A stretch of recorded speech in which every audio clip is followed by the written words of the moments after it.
giving me examples. Okay. Well, what is an example of a total war that way? A total war would be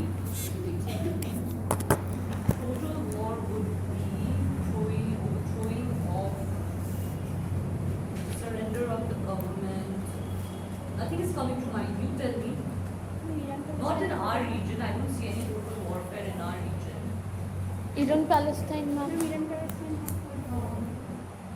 No, that cannot be. Because that is more religious in nature. Okay, try to think about total warfare. Exactly, yes, that can be an example of total warfare, Bangladesh war, because they didn't try to overthrow the government. They actually tried to go against the government and try to establish their own government. Yes, they tried to. That can also be a secessionist war, separatist conflict.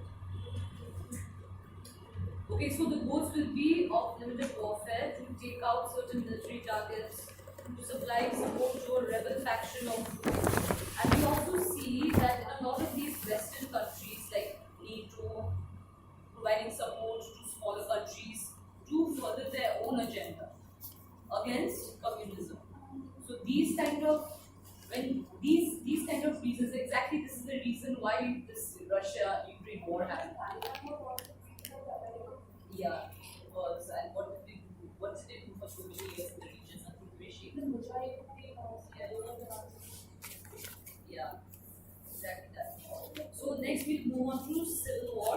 So predominantly when we talk about conflict, they are closely related to civil war.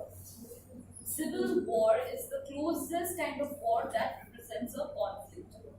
So what happens in civil war is two factions in a state that are trying to create a new government, trying to take down the old government, or is trying to prevent some other party. Like suppose you're trying. What happens usually when civil war takes place is when there are new factors coming into play. If there is usually a new power coming to the forefront, there will be opposition.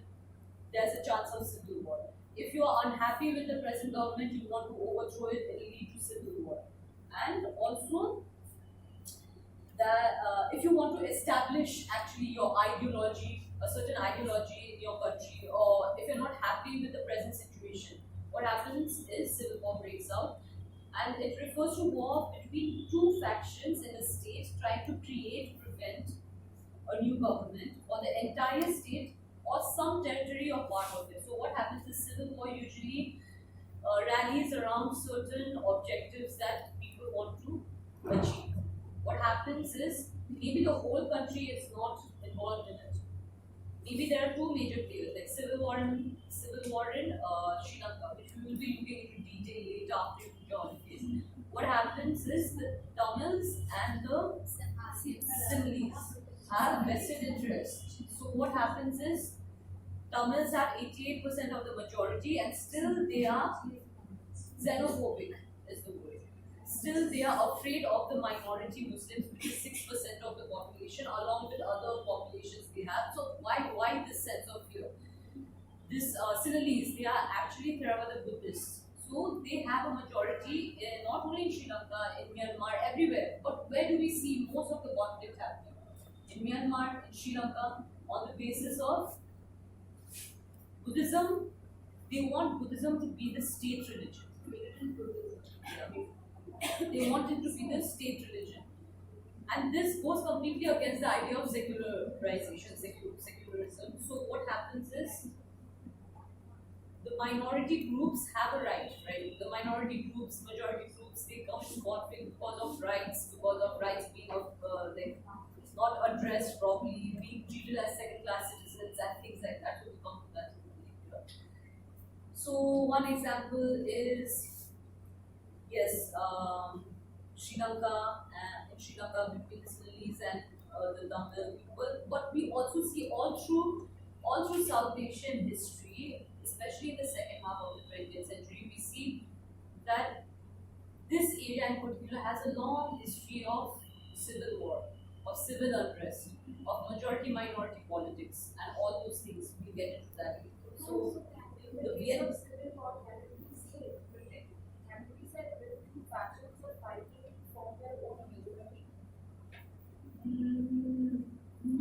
actually hegemony is a concept that applies to a area, not a country. So area, now you all are students of area studies. So what are the different areas? Oceania, Southeast Asia, Asia, let's put it there, Middle Eastern, African, American, Latin American, Russian, all these are regions. So when a country tries to exert its power over a certain area, not another country. Now what is happening, this hegemony you're talking about, is very subtle these days. So I think most of you all are BTS fans, always watching K-drama, always sing to K-pop. What you're not realizing is this is a way of South Korea to exert its soft powers over you, to make you sympathize towards its culture, to make you appreciate its culture, so that when things go very wrong, maybe they'll have your support. You will rally for their support, like you already do, like you already got an army. So it's very symbolic this thing. So that is one example of like spreading hegemony through soft power, not being that aggressive. You have to what is the word for it? I keep forgetting the words. You have to what's the word for it?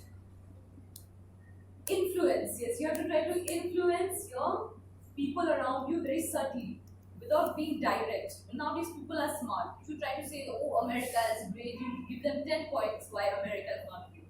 There are guns everywhere, people are dying, children are dying, saying America is great. So these things anyone can say. So you have to be very subtle about things. Hegemony is a very subtle concept. First of hegemony, like this hegemony war is basically the war of narratives. Right? Yes, a war of narratives. Narratives. What do you mean by narrative? For example, in the case of America, like this is from my point of view, I still feel that American hegemony to some extent is still prevailing. Yeah. For instance, let's take you like let's take the political statement. When this Russia-Ukraine conflict was going on, so Ukraine was basically supported by it is still like basically it has the sympathies of America. So in the initial stages, we Stand up and say everyone is busy in the home. We know. So, in the case of Russia-Ukraine conflict, like in the initial stages of the war, we saw a lot of the initial news articles were from Ukraine's perspective, essentially America's perspective. Okay, but we were not coming to terms with the Russian perspective, raw Russian perspective. In the case of Ukraine, we were getting a taste of what America thinks, that American perspective was. That was really the main factor. But the Russian perspective, that they too have a point of view that was either too adulterated or too exaggerated. So the raw picture was wrong in the first place. Second, also, like in the case of India, also we see there are some like not our newspapers like the Daily Mail or the New York Times, Washington Post. Though it's an internal problem, obviously Indian newspapers are the best to give their views, but they are the ones who actually jump into the fray, and at times not knowing the correct thing or how things are taking its course of action. In their conception, they present a perspective. Okay, in the case of any like be it a political crisis or whatever crisis we have, and that is presented to the world as being the real picture. So in that way also we can see it's kind of an American, it's kind of a war of narrative is also going on. And Yes. India is too it's too naive, I would say, to fight this war of narrative, because the war of narrative is actually a war of the deep state that goes on. But India is too naive also, it's very new in this. India has vested interest in this matter actually. It does not want to speak up because of its defense and military obligations that it has. It's been like since Yeah. ever. Yeah, and not only that, even for its strategic balance. What will happen if India opens its mouth is The AIDS will go. China will become bold. Now, what will happen when you talk about this narrative? It's not exactly that. Sit down, sit down.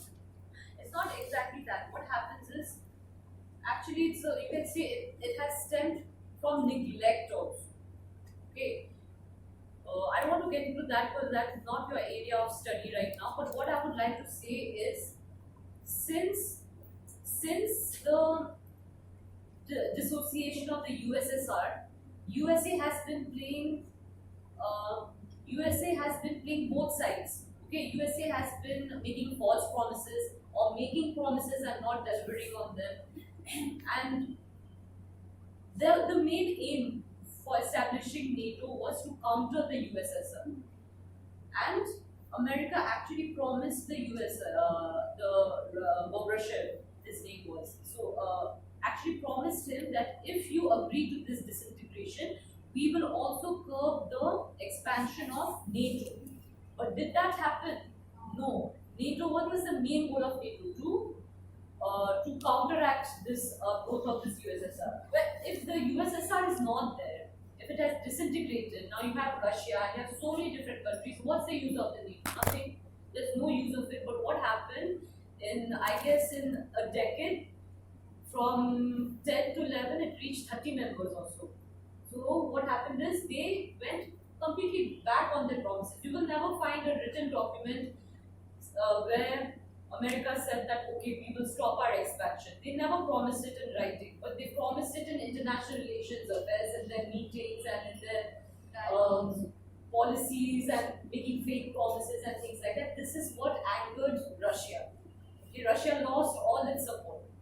So slowly, it was trying to build up. And if you go to see, when Putin first came to power, one of his first moves was to join the NATO.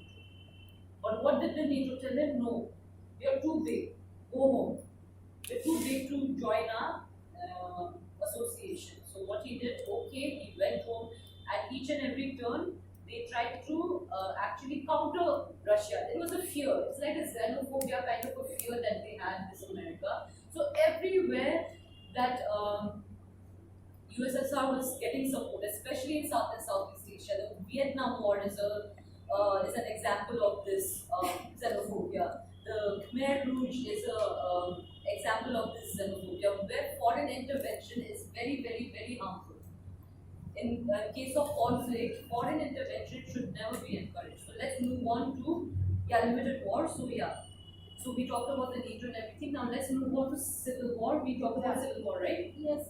So we were, yeah. So the Vietnam War is actually an example of civil war. China.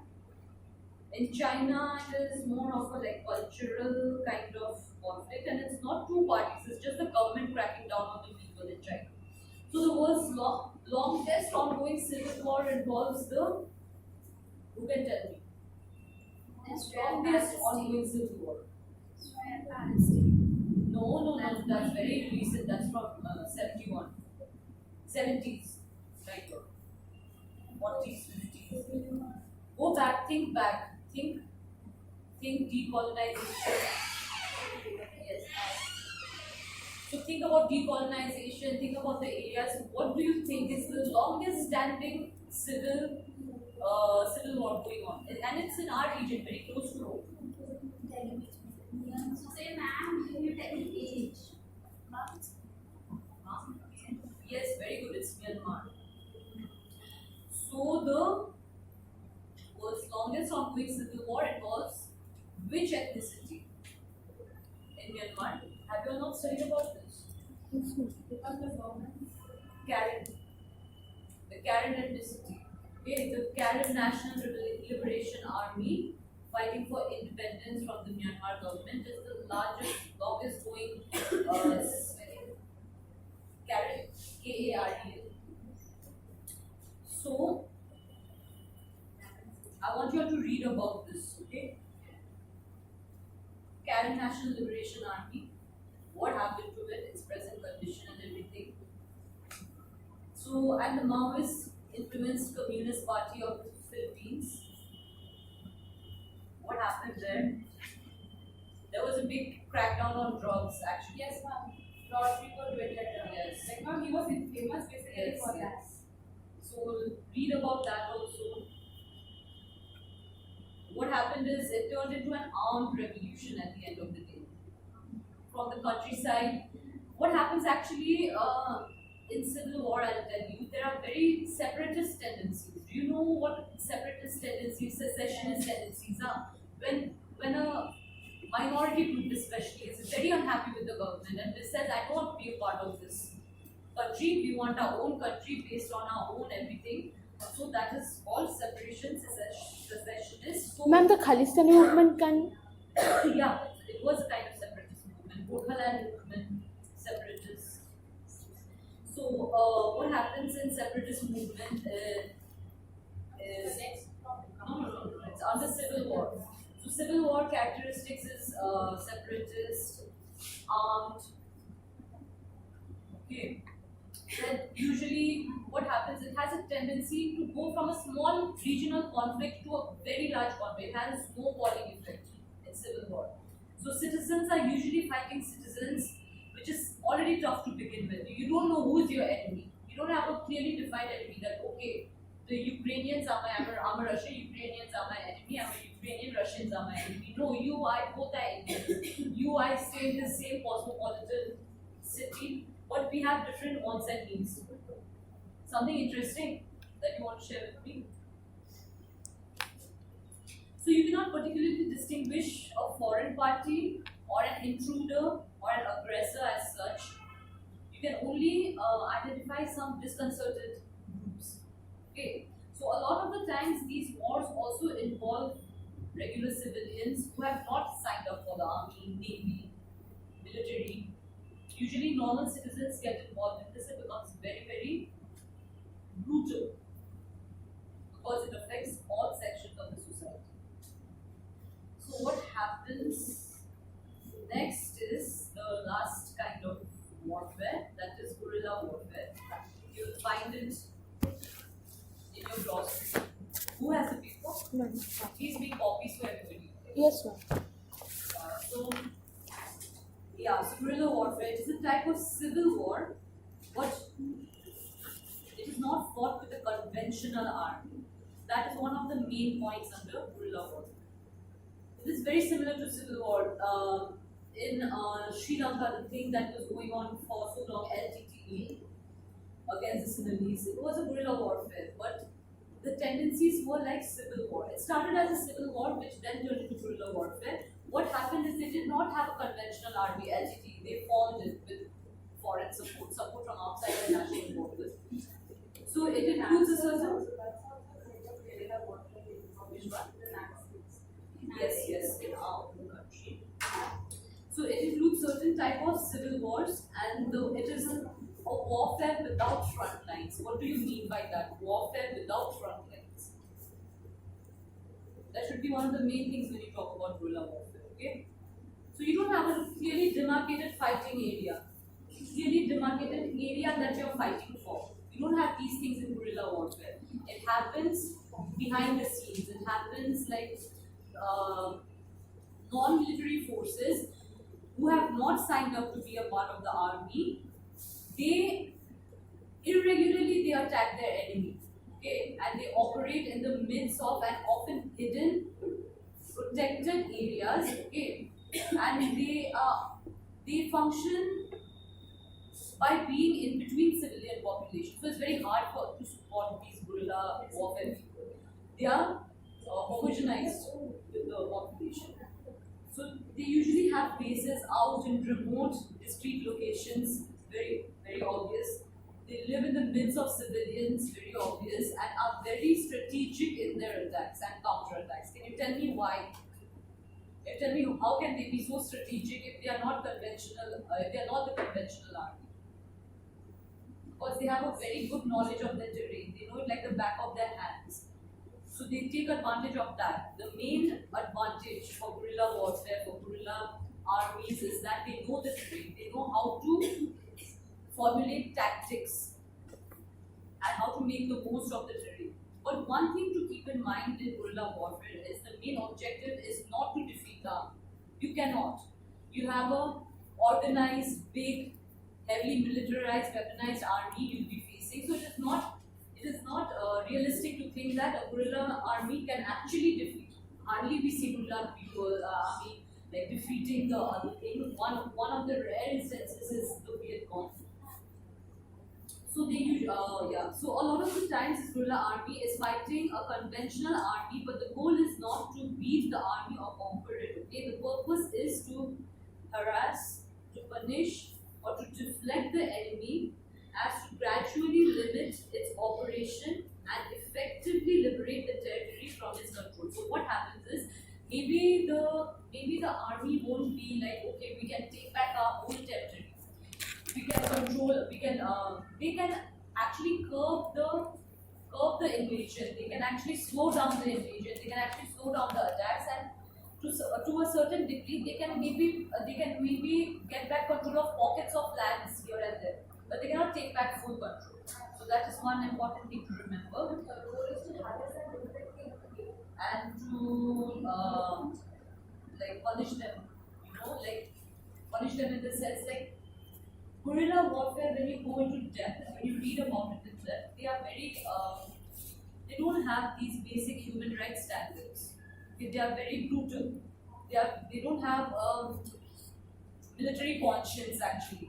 So their main aim is to deflect the army, and by any means they can do it, they will do it. Okay, so they may be successful in carrying out a section of like attacks, which will carve an autonomous section for them, but that's the most they can do in most cases. So types of war are over. Now we come to the causes of war. Most importantly, war starts from conflict. So we'll see the causes of conflict. So the question of why war breaks out can be approached in a number of ways. Okay? So if you're a historian, if you like history, if you're looking at things from the perspective of history, you will ask, what was the exact cause of this war? If you're a political scientist, anthropologist, sociologist, you will ask, why do wars occur? Why do wars keep on occurring throughout history? So these can be your two approaches. So IR and comparative, when you study IR and when you study comparative governments, usually your approach is to understand why the war is happening, not when and how it happened. Okay. So we should keep in mind that wars and conflicts do not have a simple cause. There's never a single simple cause. So we have to look at levels of analysis. This is important, which will help us organize our theories of war. So there are different levels of analysis that we will discuss now. The first level is individual and domestic explanations. What happens in individual level of analysis is it depends upon the leaders of state.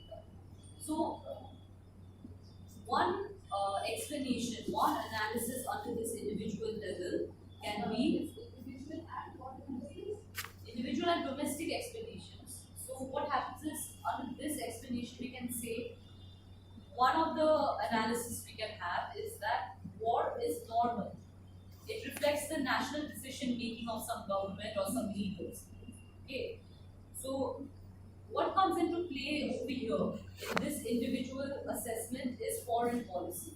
When foreign policy actually justifies war. And the second analysis we can have is war is occurring because the national leaders or the foreign policy is not rational to begin with.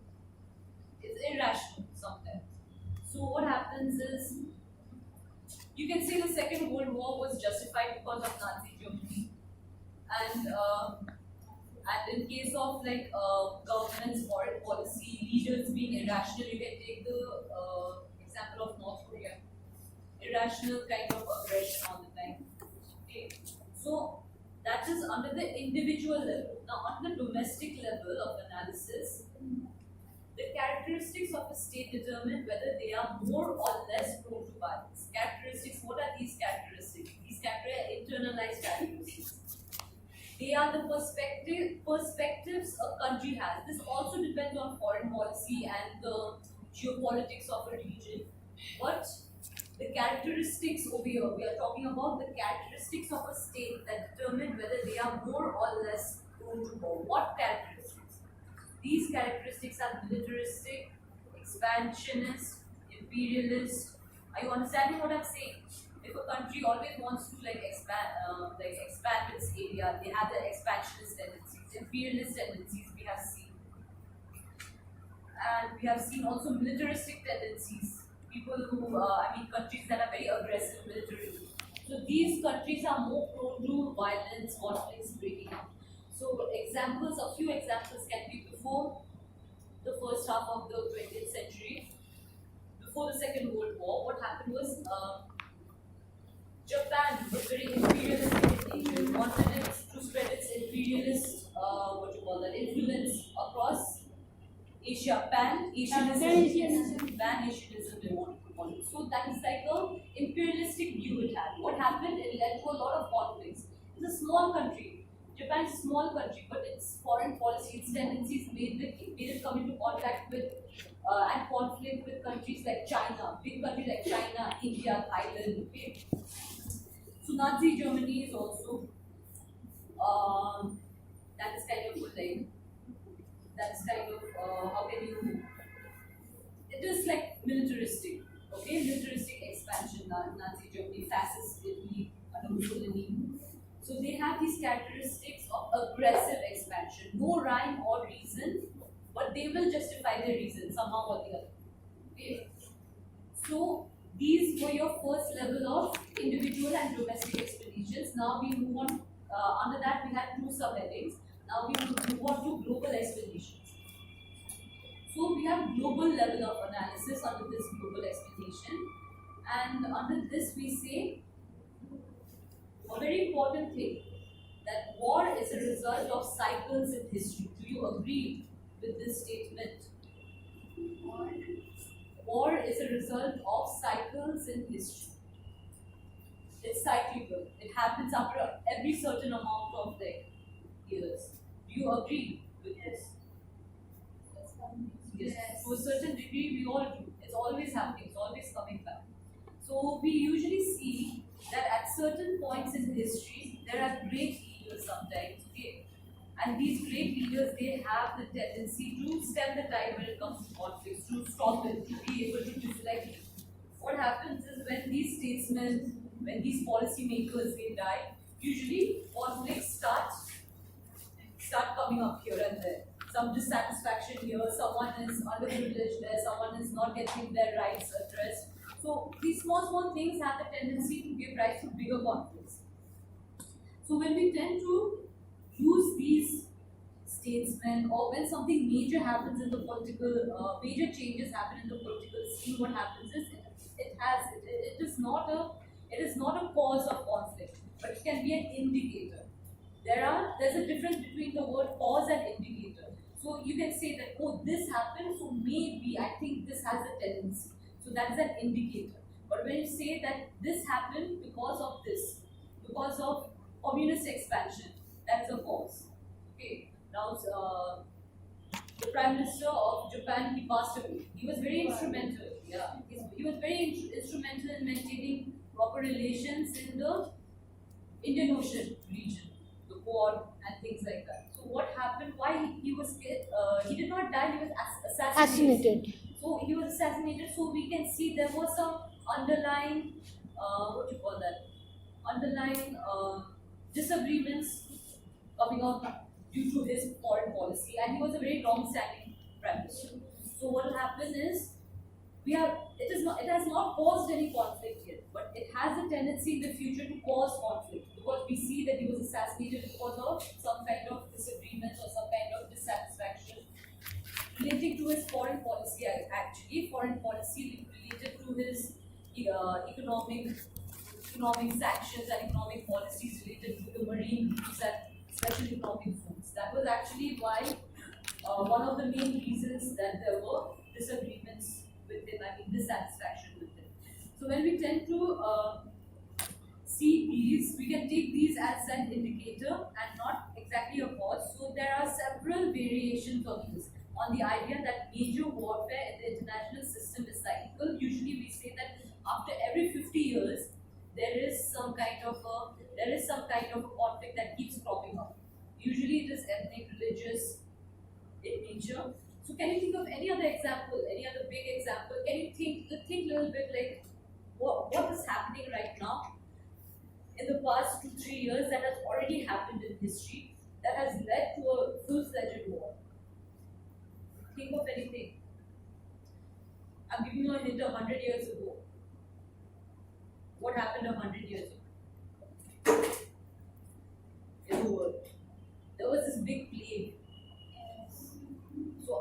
plague, what happened? Plague happened. It was a pandemic. Because of the pandemic, many people died. After that, what happened? Economic depression, recession happened in 1920, 29, 25 to 30. So what happened because of the economic depression? Tensions arose between Europe and the West, between the communists and the capitalists. Now what happened? War broke out because of it. What happened after the war again? To rebuild your country and nation, you had new economic opportunities. People who took advantage of these opportunities, they made it in life. They were settled, they became rich. So they call this the American dream. What happened? When you go to America, you get so much of opportunities and such, but that was during the 40s, 50s when people were actually able to establish themselves because of new opportunities and things like that. And right now, we are not seeing exactly the nature of economic recession is not the same. The nature of the pandemic was not the same.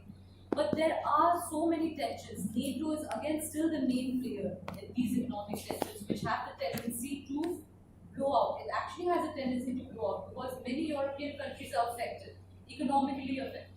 So, what I said before, the cause of each and every war, conflict is actually somewhere deep down in modern times, always driven by economics. Okay. So these cycle theories at best can explain only general tendencies. They cannot give you exact causes. They cannot give you some exact comparison, but they can act as a warning. You can compare it and you can make yourself aware that okay, this phenomena has a tendency to give rise to some kind of conflict in this way or the other. Okay. So the different types of international conflict. Oh, I forgot your name. Jagadatri. Jagadatri will tell us the different types of international conflict. Yeah. Everybody can't hear you. Turn your to them. Ethnic conflict, border conflict, religious conflict, ideological conflict, and government and economic conflict. Yes. So, hearing the names of these conflicts, you can understand that okay, what they entail. Okay. Should I don't think that finish?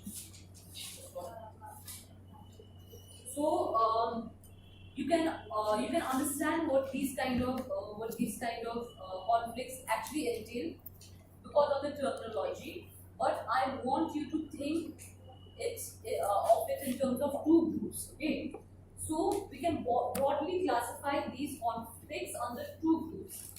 One is the conflicts over less or non-tangible material interests. What is non-tangible? Something you can't physically see, touch, feel. Okay, and conflicts over tangible materials. So who can tell me ethnic conflict will fall under tangible or intangible? I mean non-tangible. No. Tangible. Heritage. Yeah. Heritage. Religious. Tangible. Tangible.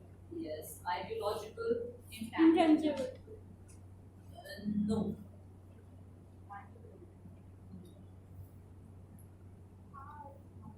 It will come under both because your ideology is shown in both ways, being tangible as well as intangible.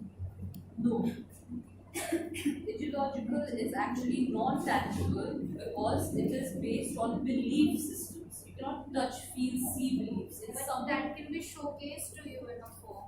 in what form? So if say like the capitalists, they believe in accumulating money. Yeah. So in order to accumulate money, they have set up the MNCs, which is again a tangible form.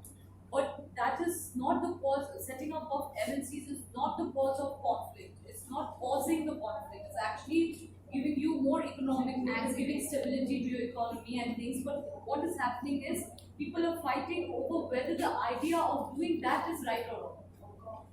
Whether that idea is equitable to everybody. So they are fighting over some policies. They're not fighting over what material things it's bringing about. That will fall under tangible. Okay. So under tangible, please put ethnic, ideological. These two are the main categories. that fall under tangible. But what happens is from ethnic, you can, what kind of ethnic conflict is one of the most prevalent types of conflict, and it has a lot of mutations under it. So the main mutation under it is ethno-religious conflicts. Religion, ethnicity, religion, they become intertwined most of the time. They can be used interchangeably, this term. Okay. And then when we move on to the non-tangible ones, you put territorial, governmental, and economic under non-tangible. So, and when we talk about territorial conflicts, to make it simpler for you, it actually means border conflicts. Okay. So what we have seen through history is conflicts that are most difficult to resolve are usually ideological conflicts that we just talked about. This is because these conflicts have a very deep belief source, and they are based on the idea of identity and nationalism. So identity and nationalism are very important terms, and I think it is time. It's like went a little overboard. So next time we will start. Next class we will try to finish off. Ideological inflation nationalism has? So what happens is, let me just end by saying this, that usually most of the conflicts that we have seen in the 20th century onwards have stemmed from the idea of nationalism. Now I want you all to go home and think why. Why nationalism has been such a cause of conflict, especially in South and Southeast Asia in the second half of the 20th century. And somebody Ideas? also, I want you to go through this and now. So, Jagadachi, I gave you the names of two papers, right? No. Last class I told you two sources. I want you to share. The Clash of Civilians by Samuel P. Huntington. Ma'am, it's a book. Yeah, it's a book. Yeah. Yeah. So that, and I gave you the names of two papers, right? No, ma'am. I didn't give you the name of two. No. You don't need to read the whole paper, you can read this summary. Please, make a copy of this also. And these smaller handouts, I want you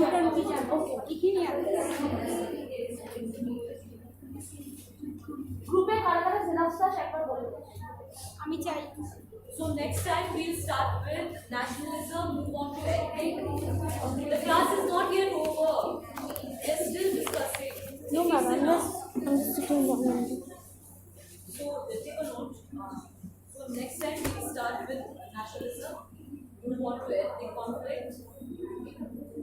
Then we'll discuss causes of ethnic conflict. We'll also discuss ideological conflict and territorial disputes and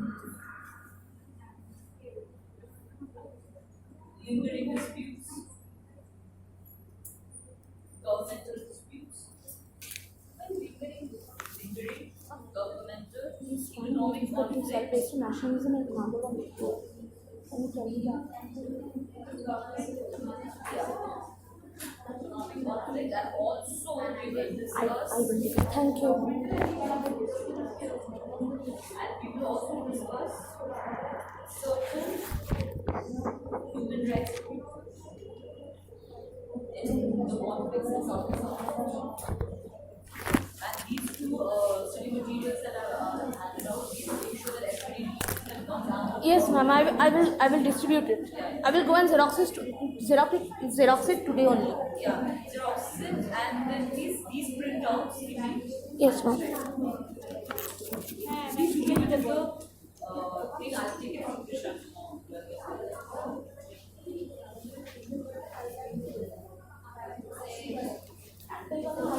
One thing I want to tell you is, everybody, the things that we are learning right now are not exactly your long answer type questions. You will get more of like concept short answer type questions from these materials that I'm teaching. And I want you to reference all this material when you are writing the introduction of your answers. Okay? Suppose you are we are studying about, we will be studying about particular conflicts in the future. So I want you all to be able to classify it first and foremost in the introduction itself. About what kind of a conflict it is. Basically, what it leads to, what are the causes. You can give a general idea and then move on in your body to specify, and then give your own views for conclusion. I'm damn sure you get more than 15. You get 17 to 18, you will get in your answer. If you don't miss anything and major points or make any mistakes. So, yeah. Yes, the clash of civilizations. What you learn in this book is like conflict, left countries, different types of regions, shattered and all that. Especially, it's important for your terminology. This book, okay? And I'll suggest some other books on that. Whatever you learn before future holidays, everything is important for short answers. Jawaharlal. So you have one class, I guess, before your future vacations. Try Yes. not to miss it.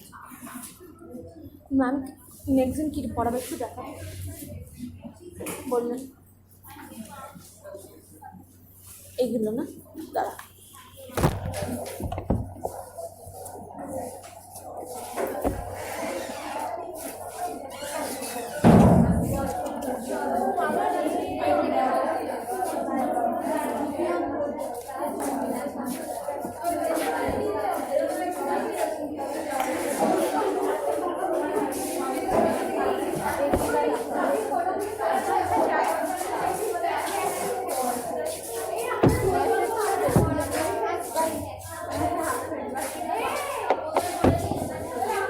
আরে আস্তে হাঁটা চলা কর